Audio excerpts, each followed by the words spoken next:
ভেঙে ফেলা হচ্ছে বাংলা চলচ্চিত্রের জনপ্রিয় খল অভিনেতা এবং বর্তমান শিল্পী সমিতির সাধারণ সম্পাদক মনোয়ার হোসেন ডিপজলের পর্বত সিনেমা হলটি।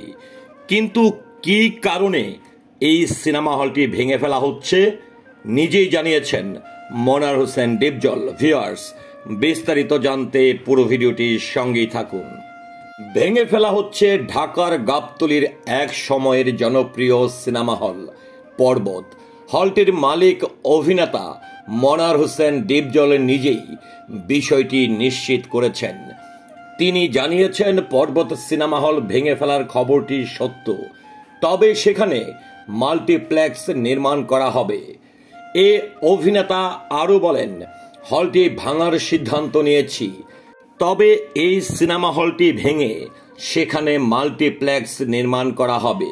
অভিনেতা আরও বলেন, হলটি ভাঙার সিদ্ধান্ত নিয়েছি, সেখানে মার্কেট তৈরি করা হবে, তবে মার্কেটের ওপরে মাল্টিপ্লেক্স নির্মাণ করা হবে।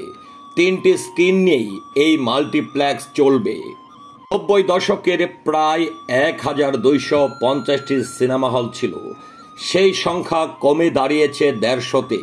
1250টি সিনেমা হলের মধ্যে 60টি সিনেমা হল পুরোদমে সচল রয়েছে, বাকিগুলো রয়েছে বন্ধ হওয়ার ঝুঁকিতে।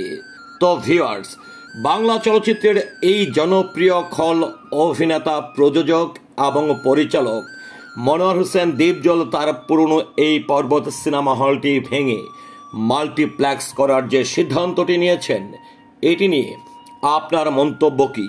আশা করছি কমেন্টের মাধ্যমে জানাবেন। সেই সাথে এই সিনেমা হলটির সঙ্গে আপনার কোনো স্মৃতি থেকে থাকলে বা কখনো আপনি এই সিনেমা হলে কোন সিনেমাটি দেখেছেন, আশা করছি কমেন্টের মাধ্যমে জানাবেন।